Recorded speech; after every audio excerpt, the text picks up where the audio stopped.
The night was unusually still when I first saw her. The prairie wind that usually whistled through the cottonwoods had quieted, and the wide plains of the Arizona Territory were bathed in a pale, silvery glow from the full moon. I had been riding for days, chasing a promise of work in a distant mining camp, when fate decided to take a turn that would change everything I thought I knew about courage, trust, and the kind of bonds that form when two strangers are thrown together in the harsh wilderness. I remember the moment vividly. My horse snorted, uneasy, its ears flicking toward a cluster of mesquite bushes up ahead. The trail was narrow, hemmed in by rocks on one side and thick brush on the other. My hand instinctively slid to the worn grip of my revolver. Out here, far from the safety of any town, danger had a way of finding you before you could find it. Coyotes, bandits, desperate men, or worse. But what I saw wasn't a wild beast or a band of outlaws. It was a woman, collapsed on the dusty path, barely conscious, her skin streaked with dirt and dried blood. Even in the moonlight, I could tell she wasn't from any of the nearby settlements. Her dark braids were tangled, her clothes torn, and around her neck hung intricate beadwork, something I'd only seen among the Apache tribes that lived in these parts. Her breathing was shallow, her forehead slick with fever. For a brief second I considered riding on. I was tired, low on supplies, and strangers in the night often meant trouble, but something in the way her fingers weakly curled into the dirt, like she was clawing to stay alive, stopped me. I couldn't leave her there. I dismounted carefully, keeping one hand near my gun. "Hey," I whispered, kneeling beside her. Her eyes fluttered open just long enough for me to catch a glimpse of their fierce, defiant light, like a spark refusing to die out. She muttered something in her language, a string of soft syllables I couldn't understand, then went limp again. I checked for wounds, found a nasty gash along her side, and saw bruises on her arms like she'd been tied up or dragged. Whoever she was, someone had hurt her badly. I knew bringing an Apache woman with me was risky. In this part of the country, tensions ran high between settlers and tribes. Just weeks ago, I'd passed through a village where folks were whispering about raids, livestock stolen, and wagons attacked on the outskirts of town. People were jumpy. One wrong move and suspicion could turn deadly fast. But leaving her meant letting her die. That wasn't something I could live with. I lifted her carefully onto my horse, her body light but tense even in unconsciousness. The nearest shelter I could think of was an abandoned line shack about an hour's ride away, a weathered little cabin that stagecoach riders used before the route changed. It wasn't much, but it had a roof and a fireplace. That would have to do. By the time we arrived, the stars had shifted, and a thin mist had crept over the plains. I carried her inside, laid her on the cot, and lit a small fire to keep her warm. Up close, the wound looked worse than I'd thought. I cleaned it as best I could with what little water I had, and tore a strip from my shirt to bandage her side. She didn't wake, but every so often her brow furrowed like she was fighting something in her dreams. Hours passed in silence except for the crackle of the fire. Outside, coyotes yipped at the moon. Inside, I watched over her, my eyelids growing heavier with each passing minute. I hadn't planned to stay the night there, but riding out now was foolish. So, I settled against the wall with my hat over my eyes, telling myself I'd rest just a bit. Sometime before dawn, a strange sound pulled me from sleep. A soft, uneven breathing right above me. I blinked into the darkness and froze. She was awake. Not only awake, but kneeling over me, her face inches from mine, her dark eyes sharp and unwavering. Her weight pinned me lightly, not in hostility, but in a way that made it clear she was in control of the moment. For a heartbeat, neither of us moved. The firelight cast flickering shadows on the walls, and I could hear my own pulse drumming in my ears. Her expression wasn't one of fear or confusion. It was focused, like she was studying me, trying to decide what I was, friend, foe, or something else entirely. Her hand hovered near a small blade I hadn't noticed before, tucked against her waist. I raised my hands slowly to show I meant no harm. "You're safe," I said quietly, though my voice caught in my throat.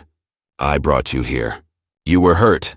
She tilted her head slightly, as if weighing my words against whatever she had experienced before.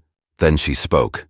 Soft, deliberate English, each word carrying an accent that gave it a musical edge. "Why, help me?" That question hit me harder than I expected, maybe because no one had ever asked it that way before. Out here, people didn't help strangers without a reason. They traded, bargained, or looked out for their own. But I hadn't helped her for any reward. It just felt like the right thing to do. "I couldn't leave you," I answered honestly. Anyone would have done the same. Her eyes narrowed like she didn't believe that for a second. She leaned in closer, close enough for me to see the faint scars along her jawline like old battle wounds. Her gaze didn't waver. "No," she said firmly. "Not anyone." Something about the way she said it made my stomach twist. There was a story behind those scars and bruises, a story deeper than a roadside attack. I wanted to ask, but I knew trust wouldn't come easy. She had the look of someone who had been hunted, who had fought for every breath. As the first faint streaks of dawn filtered through the cracked cabin window, I noticed something else. Her clothes, though torn, had markings I recognized from stories whispered around campfires. She wasn't just any Apache woman. She belonged to a powerful and fiercely independent band that roamed the high mesas, known for their skill in tracking and their unwillingness to bow to outsiders. Some settlers called them troublemakers, others called them legends, and now one of them was sitting on top of me. Knife within reach, questioning why I'd saved her life. I didn't realize it then, but that morning would be the beginning of something far bigger than either of us could have imagined. Her presence would draw danger like a storm rolling across the plains. Her secrets would test my loyalty, my courage, and everything I thought I understood about right and wrong. And before long, the line between rescuer and rescued would blur in ways I never saw coming. She studied my face for a moment longer, then whispered something in her language again, a phrase that sounded both like a warning and a promise. I didn't understand the words, but I understood the intensity behind them. Then, with startling quickness, she shifted back, knife still in hand, eyes fixed on the cabin door as if she'd heard something I hadn't. Her posture stiffened. The air in the room changed. Somewhere outside, faint but clear, came the distant crunch of footsteps on dry grass. She looked at me sharply, her finger to her lips. My heart pounded. Whoever was out there wasn't passing through. They were coming this way, and just like that, the quiet of the night was gone, replaced by the unmistakable sense that danger was closing in fast. The sound outside grew sharper, more deliberate, like boots grinding against brittle earth. Not the light step of a wandering traveler, but the steady rhythm of men who knew exactly where they were headed. I stayed as still as she'd warned me to, though my heart was hammering loud enough to give us away. Her body was tense like a drawn bow, eyes locked on the door. Whatever strength she'd lost the night before was hidden now, replaced by alertness and a fighter's instinct. I reached slowly for my rifle, which leaned against the wall beside the cot. She noticed and gave the slightest nod. Her hand gripped the knife firmly, blade glinting in the faint light creeping through the window slats. We didn't speak. Words would have been useless. Out here, silence often said more than anything. Then just outside, a man's voice called out, "We know you're in there." It was steady, practiced, like someone used to giving orders. "Best come out before things get messy." I exchanged a quick glance with her. She didn't react, but I could see something flicker in her eyes. Recognition. Whoever was out there wasn't a stranger to her. That fact alone made my stomach tighten.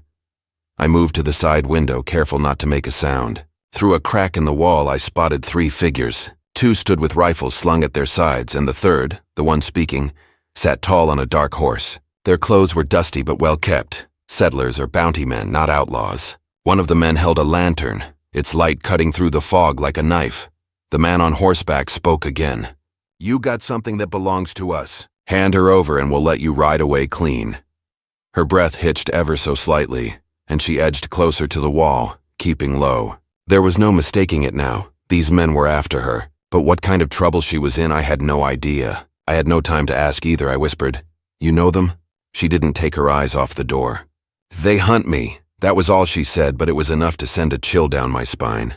I'd heard of groups, half vigilantes, half mercenaries, who'd take contracts from settlers or territorial officials to track down members of Apache bands. Sometimes they called them raiders, sometimes runaways, sometimes rebels. Whatever their reason, they rarely took prisoners back alive. The man outside shifted impatiently. "This is your last warning," he barked. I weighed my options fast. I could step outside, tell them I'd just found her and didn't want any part in this. They'd probably take her and leave me alone. That would have been the smart move. But as I glanced at her crouched there, knife ready, jaw set with quiet defiance, something inside me pushed back against that thought. I couldn't hand her over, not after pulling her from death's edge. Not to men like these. She seemed to read my hesitation. "They kill," she said flatly, voice low but certain. "No talk, no mercy." My grip on the rifle tightened. "Then we make sure they don't get in," I muttered. Her eyes met mine for a brief moment, and in that shared silence, A fragile, unspoken alliance formed. The first shot came a heartbeat later, shattering one of the window panes and thudding into the wall behind me. The sound echoed across the plains, sending a flock of birds bursting from the nearby trees. I dropped low, returned fire through the gap, not aiming to hit but to send a message. They scattered for cover. Smoke from the rifle mingled with the chill air. My pulse roared in my ears. Outside, I heard one of the men curse. The horse shifted nervously. "They're not going away," I whispered. "No," she agreed. "They follow until done." It was clear now that this wasn't some passing group. They'd been tracking her for a while, and I had unknowingly stepped right into the middle of their hunt. Through the rising tension, my mind wandered back to the night before. Who was she really? She didn't look like someone running aimlessly. The way she carried herself, the sharpness in her eyes, it spoke of someone trained, someone who had led or fought before. Her band was known to move like shadows through the canyons, rarely caught, always a step ahead. For her to end up half dead on a trail meant something serious had happened. She shifted closer to the door, peering through a crack, her knife steady. "More come," she whispered suddenly. I followed her gaze and saw movement farther off. 2 more figures approaching from the ridge. My stomach dropped. They were boxing us in. I started to think through our options. The cabin was sturdy but not built for a siege. We had enough ammunition for maybe a short fight, but not for a drawn-out standoff.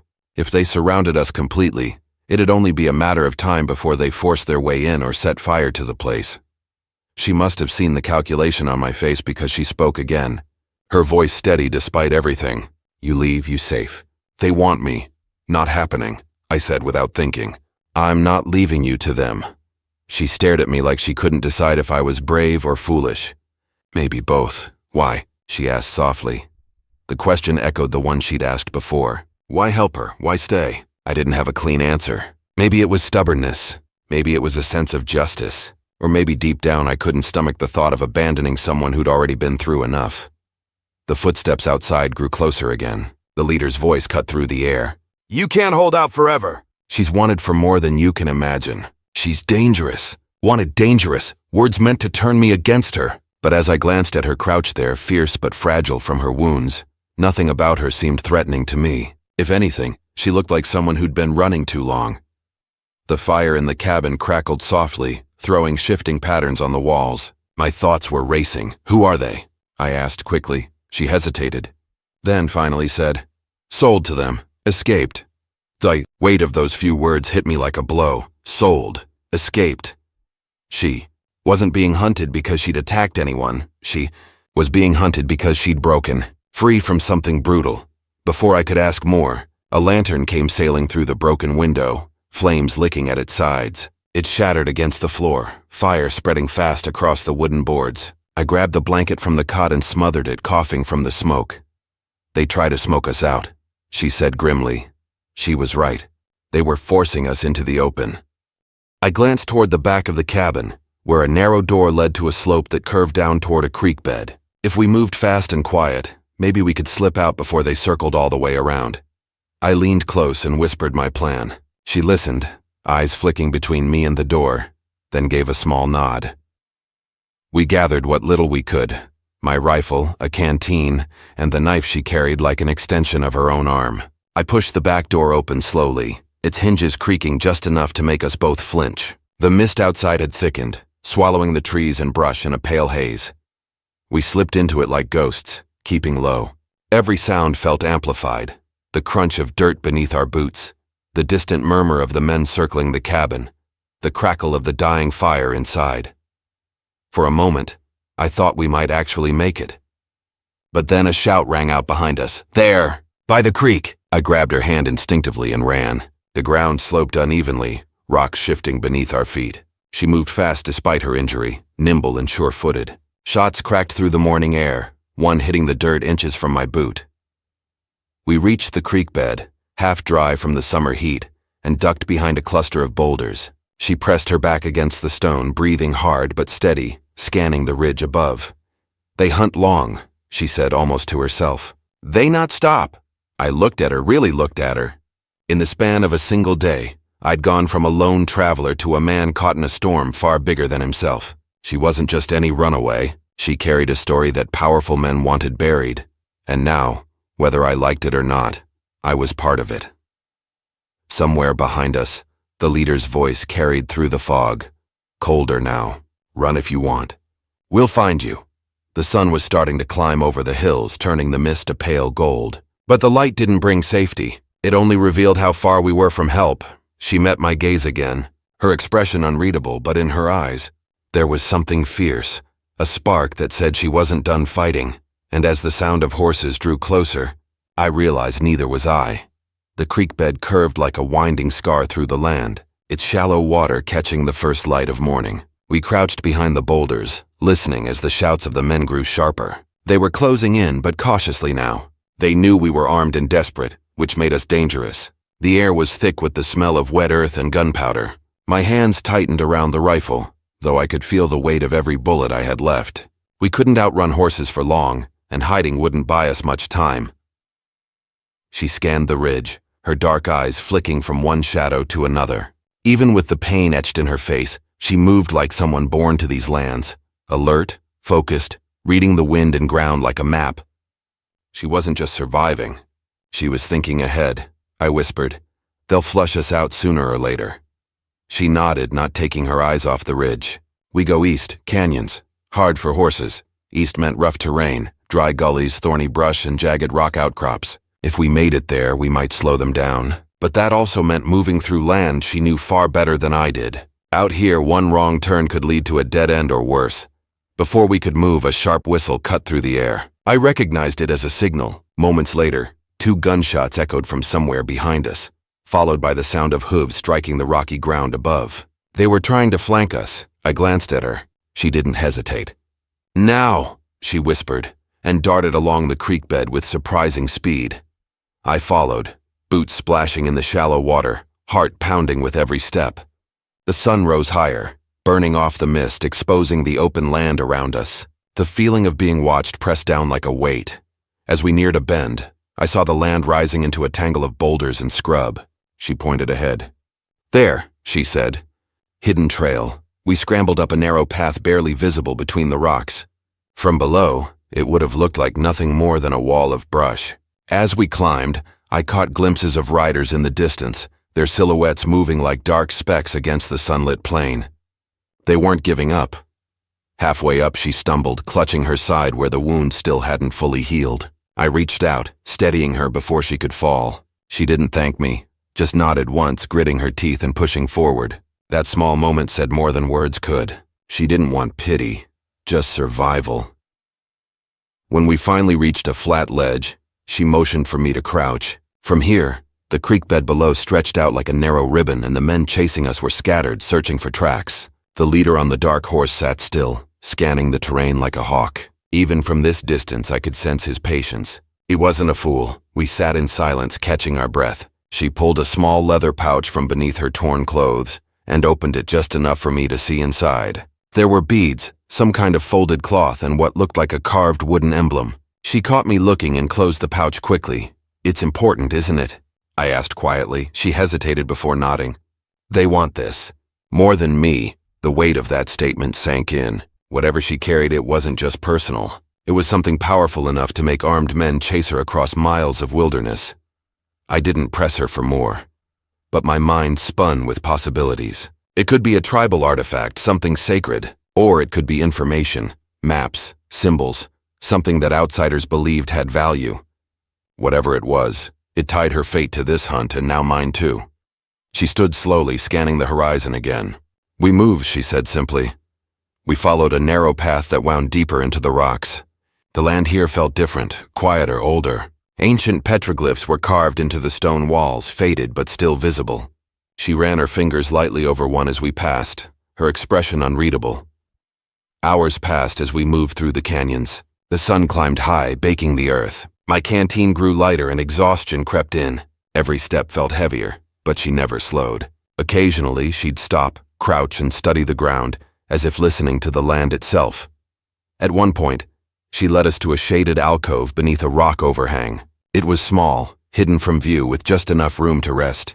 We sat in silence, drinking the last of the water. I finally asked the question that had been gnawing at me since dawn. "Who are you?" She looked at me, considering. I am daughter of leader, she said finally. My people fight, not want to leave lands. They take me, thought I make them stop. But I run. Her words were clipped, but they carried weight. She wasn't just anyone from her tribe. She was someone important. That explained the emblem in the pouch and why the men were after her. She wasn't a fugitive in their eyes. She was leverage. I tried to imagine what she'd gone through. Taken from her people, used as a bargaining chip, escaping into a world where every side wanted something from her. It made sense why she'd looked at me with suspicion that first night. Trust didn't come easy when you'd been treated like a prize to be caught. Before I could say anything, she stiffened, head snapping toward the canyon entrance. Distant echoes of voices floated through the hot air. They were closer than I'd hoped. They know the canyons, she murmured. That realization hit hard. If these men had tracked her this far, they either had experience hunting Apaches or someone had guided them. Either way, hiding here wouldn't work for long. We slipped back onto the trail, keeping low. The canyon walls twisted and turned, creating natural choke points and hiding spots. It was a maze, and she navigated it with confidence. As we moved deeper, the air cooled and the sound of distant water reached us. A spring or stream somewhere ahead. But not everything was hostile here. At one bend, we found signs of another presence. A small bundle tucked beneath some rocks wrapped in deerskin. Inside were dried herbs, strips of jerky, and a small clay jar of water. She examined it closely. My people, she whispered. Hope flickered in her eyes for the first time. It wasn't much, but it meant her people were near or had passed through recently. She took the bundle carefully like it was a message left for her. For a brief moment, the tension eased. But then, from the far end of the canyon came a gunshot followed by a man's voice shouting orders. They're hurting us, I said grimly. She nodded. They know we go this way. A thought crept in, unsettling but clear. Someone among her tribe might have betrayed her, or these men had learned their routes through brutal experience. Either way, they were always one step behind. As the shadows lengthened, we reached a narrow ravine that opened into a wider valley. The landscape stretched out like a natural amphitheater, ringed by cliffs and dotted with scrub. It would have been beautiful if it hadn't felt like a trap. She stopped suddenly and crouched low, motioning for me to do the same. Ahead, near a cluster of rocks, 2 riders waited quietly. Scouts. Their rifles rested casually across their saddles, but their posture said they were ready, she whispered. We go around, quiet. We moved through the brush like shadows, every rustle of leaves sounding too loud in my ears. But halfway through, a branch snapped under my boot. One of the riders turned his head sharply. I froze, breath caught in my throat. The rider scanned the brush, suspicious, but didn't dismount. After a long moment, he looked away. We exhaled quietly and kept moving. By nightfall, we found another hidden alcove deeper into the canyon system. The stars blinked above, clear and cold. The world felt still, but the danger hadn't lessened. We could hear faint echoes of men moving in the distance, their torches like tiny stars against the dark cliffs. She sat near the rock wall, clutching the leather pouch to her chest. I could see the conflict in her face, not fear, but the weight of something bigger than both of us. This not end soon, she said softly. I know, I replied. Somewhere out there, men were hunting not just for her, but for what she carried. Her people were hidden, waiting, or maybe moving closer, and I was caught in the middle of a conflict that stretched far beyond a single night. The fire in the distance grew brighter. Horses neighed. The leader's voice carried faintly through the canyon, calm and cold. We'll find you, he called into the darkness. The hunt wasn't over. It was only just beginning. The wind shifted that night, carrying with it the faint smell of smoke and the distant murmur of horses. The canyon that had sheltered us for the past day no longer felt like a safe haven. It felt like a tightening noose. The flickering lights of torches moved like restless stars along the distant ridge, a reminder that the men hunting us weren't giving up. They were closing in with patience and precision, like wolves circling their prey. She sat close to the rock wall, legs drawn up, her eyes reflecting the faint glow of the sky. The leather pouch was clutched tightly against her chest, as if it held her heartbeat. I watched her silently, wondering how someone so wounded could still radiate such quiet strength. She hadn't complained once, not about the pain, the hunger, or the exhaustion. Her gaze was fixed on something far beyond our hiding place, something that kept her moving forward even as danger pressed in from all sides. I whispered, They're not just tracking us, they're planning something. She nodded slowly. They wait for the right time. When we tired, when no way to run, her words lingered in the cold air. She wasn't wrong. They were pushing us deeper into the canyons, steering us toward a place of their choosing, and we were following, step by step, with fewer options left each day. I glanced at the sky. The moon hung low, thin as a blade, throwing long shadows across the stone. We needed to move before dawn. Staying put meant getting trapped. She rose quietly, adjusting the strap of the pouch across her shoulder. Her movements were slower than before, the wound clearly wearing on her, but her determination hadn't wavered. "We go," she said softly. We slipped into the maze of rocks and thorny brush, the night air cool against our skin. Every sound felt sharper, the crunch of gravel under our boots, the distant crack of twigs, the rustle of leaves overhead. She led the way, moving with practiced steps, sometimes pausing to listen to the wind or feel the ground. I followed close behind, rifle in hand, nerves stretched thin. The path twisted and narrowed until we reached a jagged ridge overlooking a dry basin. Down below, a faint orange glow flickered through the darkness. She crouched low, pulling me beside her, and pointed. Campfires. A dozen, maybe more, scattered across the basin like embers. Men moved between them, silhouettes carrying rifles, leading horses, talking in low voices. From this height, we could see the size of the force hunting us. There were far more than I'd realized. What I'd thought were a handful of determined bounty men turned out to be a well-organized group, likely hired for something much bigger than a single runaway. She whispered, "They wait here." "No, we come," I swallowed hard. "How?" She hesitated, then said quietly, "Someone tell them. Someone follow my people." The idea that a betrayal had led to this made the air feel heavier. If these men had inside knowledge of Apache trails and gathering points, they could corner not just her, but her entire band. Suddenly, the leather pouch she guarded made more sense. It wasn't just valuable. It might be the key to leading them to something sacred. Below us, the leader, the man on the dark horse, sat near one of the central fires, speaking with two others. Even from this distance, I could sense his calm confidence. He wasn't rushing. He didn't have to. He knew we'd come to him eventually. She studied him with a quiet intensity. "He took me," she said suddenly. Her voice was steady, but her hands clenched at her sides. "He want my father to give land, promise safe return, lie." Her words filled in the missing pieces. She was the daughter of a leader, stolen to force her people into surrender. She'd escaped, but they'd rather kill her than let her go back with whatever she carried in that pouch. I asked, "What's in it?" She looked at me, the firelight from below reflecting in her dark eyes. "Our mark, proof, map to sacred ground. If they find, they take all. No place left for us." The weight of what she said settled over me like a cold stone. This wasn't just a personal fight anymore. It was about land, legacy, and survival. And she was caught in the middle of it, with me standing beside her, a stranger who'd stumbled into something far bigger than himself. Below, a whistle pierced the air. Several men turned toward the northern edge of the basin, where the canyon walls met a narrow pass. Torches moved toward it in a slow, deliberate line. They were closing the escape routes one by one. "We move now," she whispered urgently. "If not, we trapped." We descended the ridge slowly, hugging the shadows, careful not to send loose stones tumbling. My heart pounded with each step. The closer we got, the louder the murmurs from the camp grew. I could smell the smoke from their fires, hear the snorts of their horses. At the bottom, we crept through a dry wash that cut behind a line of brush. It gave us cover, but only barely. At any moment, a stray glance could expose us. Halfway through, a rider passed not far from us. His torchlight swept dangerously close. We froze, pressed against the cold earth, hardly breathing. The horse slowed, its ears twitching. The man muttered something to it, glanced into the darkness, then finally moved on. She let out a slow breath once he was gone. We pushed forward, inching closer to the narrow eastern pass she'd mentioned before. If we could slip through before they tightened the perimeter, we'd have a chance to reach her people's territory. But as we neared the pass, we heard voices.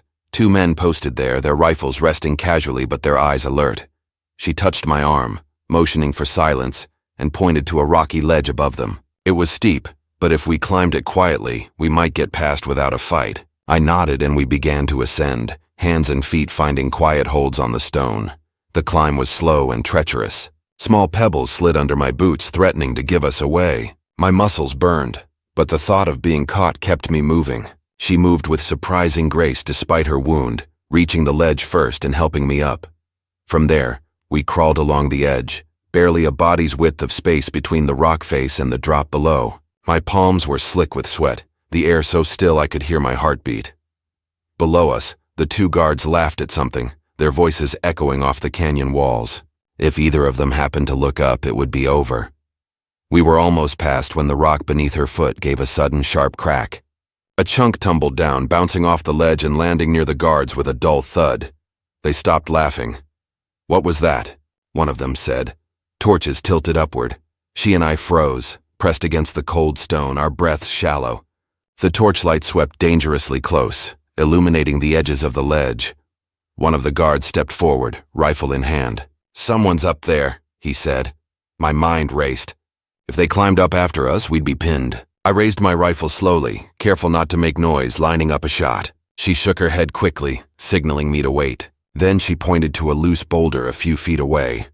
Understanding clicked. If we pushed it, it might create a distraction farther down the ridge.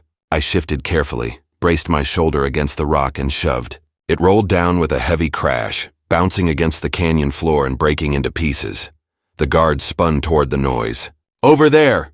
one shouted, running toward the sound. The second followed. We didn't wait. We crawled quickly along the ledge until we reached the other side of the pass, then slid down quietly into the darkness beyond. My legs ached, but relief surged through me when I realized we were clear. For now.